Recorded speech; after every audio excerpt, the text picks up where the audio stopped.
Assalamualaikum warahmatullahi wabarakatuh. Halo sahabat podcast bersuara kelompok 2A. Saya Sahro dan kali ini akan membahas tema yang cukup panas sekaligus penting yaitu pro kontra aksi demonstrasi yang anarkis dalam perspektif bela negara.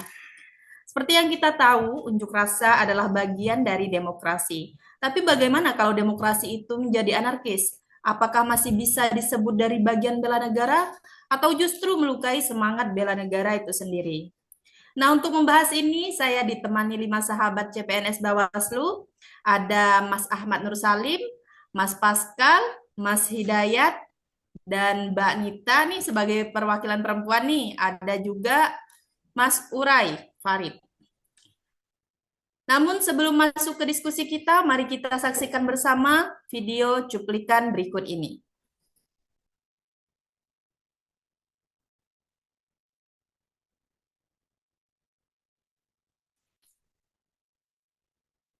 Ya, pemirsa, sejumlah fasilitas umum moda transportasi di Jakarta luluh lantah, dirusak dan dibakar pihak-pihak tak bertanggung jawab yang bersembunyi di balik aksi solidaritas masyarakat dan mahasiswa. Minggu tanggal 31 Agustus, sisa-sisa kerusuhan masih membekas menghiasi pemandangan ibu kota Jakarta.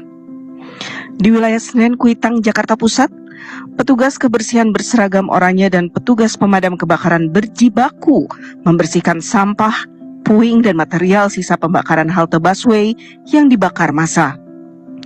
Pemandangan yang sama pun terjadi di wilayah Semanggi, Jakarta Pusat dan Polda Metro Jaya. Halte busway yang biasa aktif dengan lalu lalang pengguna transportasi kini rusak dan hitam sisa terbakar. Bahkan, aroma sisa pembakaran pun masih tercium dari lokasi halte bus Transjakarta Senayan Bank DKI dengan asap tipis yang masih keluar dari dalam halte yang telah dibakar. Tidak hanya pembakaran, pengerusakan dan vandalisme pada fasilitas umum pun terjadi di stasiun MRT di kawasan Istora.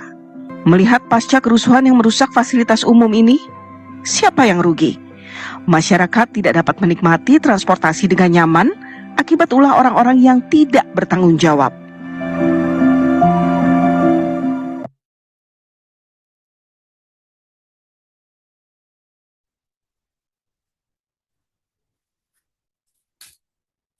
Baik, saya mulai ke Mas Salim ya.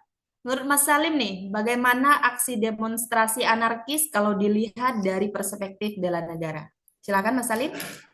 Terima kasih, Saro.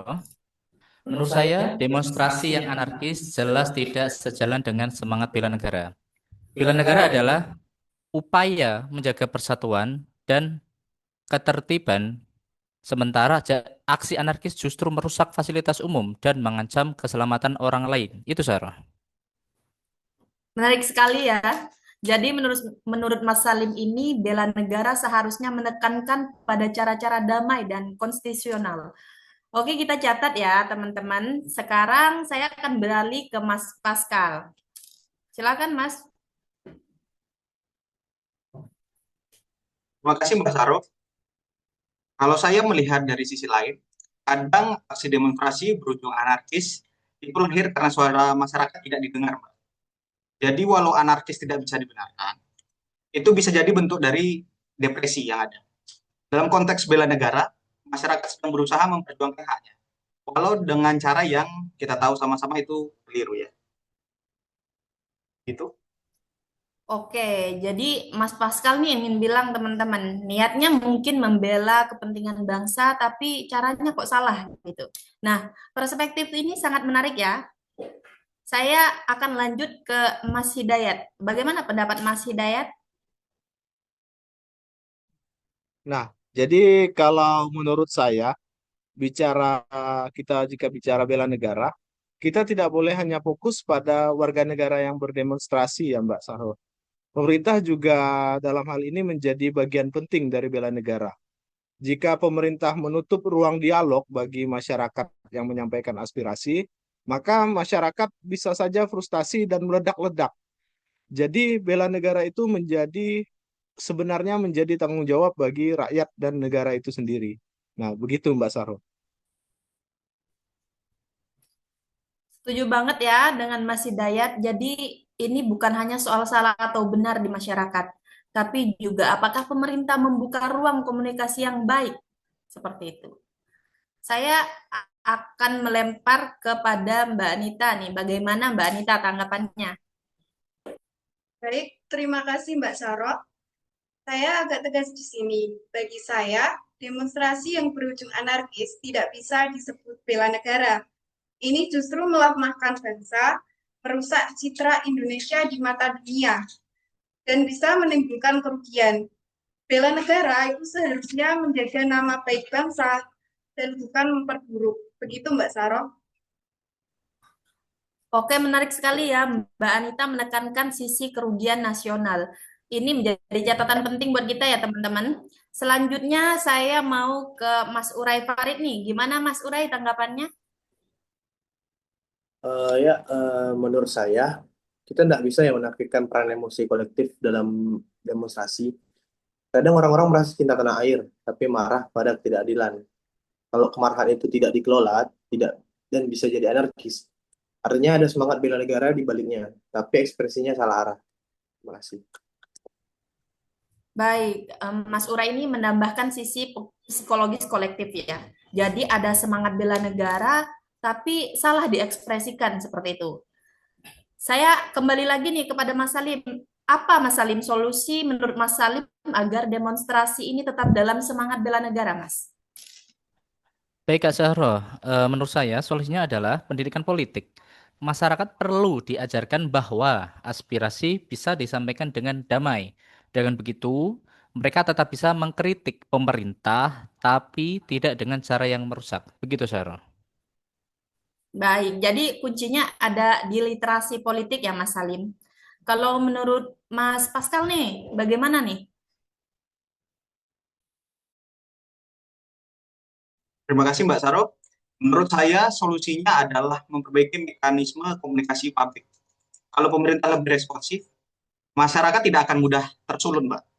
Jadi demonstrasi tidak perlu sampai ada tindakan-tindakan yang bersifat anarkis. Gitu. Setuju banget nih, komunikasi dua arah itu sangat penting ya. Sekarang saya mau mendengar lagi nih tanggapan dari Mas Dayat. Silakan Mas Dayat. Oke, Mas Sarwo.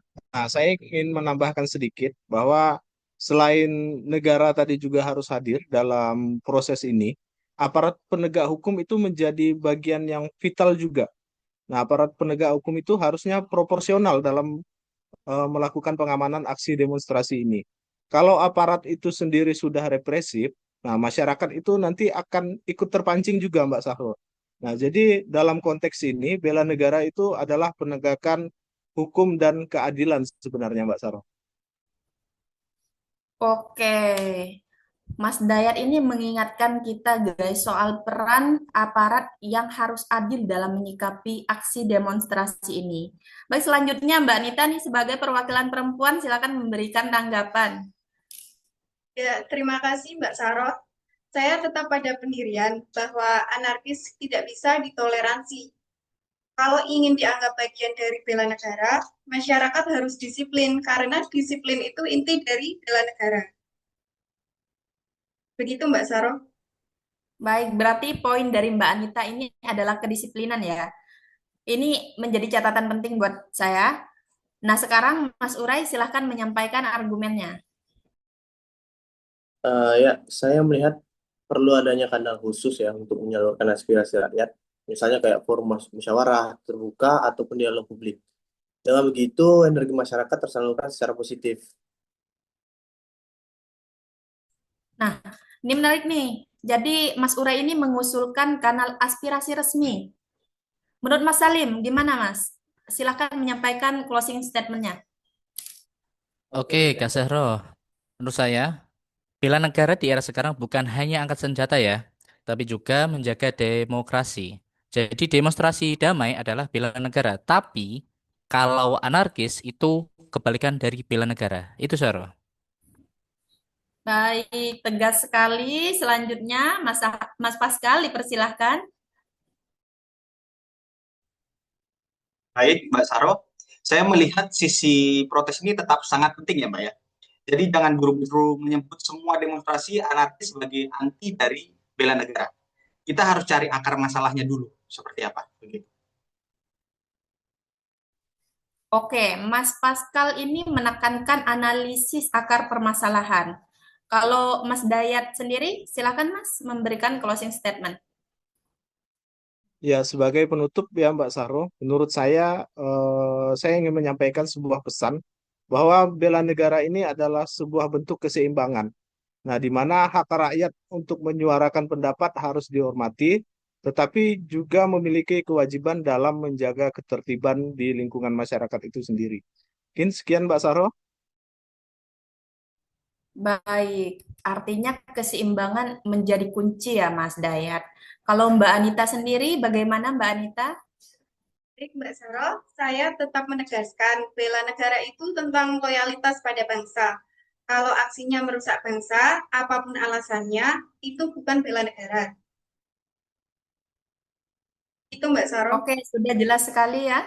Terima kasih untuk Mbak Anita. Terakhir untuk Mas Urai, silakan closing statement-nya. Ya, terakhir penutup dari saya cuma ingin menutup dengan pandangan optimis ya. Demonstrasi ini bisa jadi ajang bela negara jika dilakukan dengan damai, kreatif, dan komunikatif. Mari kita dorong budaya itu ya. Terima kasih. Baik, terima kasih Mas Urai. Wah, diskusi kita hari ini luar biasa ya teman-teman. Dari para penanggap juga kita melihat nih ada beberapa perspektif dan pandangan. Ada yang menolak keras anarkisme, ada yang melihat akar permasalahannya, dan ada pula yang menawarkan solusi agar aspirasi rakyat tersalurkan dengan baik.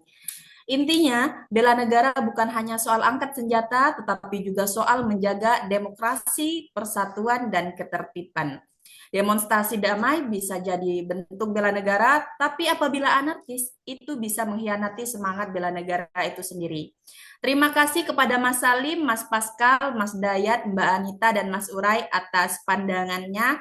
Semoga obrolan ini bermanfaat bagi kita semua, khususnya sebagai CPNS Bawaslu yang tugasnya menjaga demokrasi. Sampai jumpa di podcast selanjutnya. Wassalamualaikum warahmatullahi wabarakatuh. Waalaikumsalam warahmatullahi wabarakatuh. Dari sini.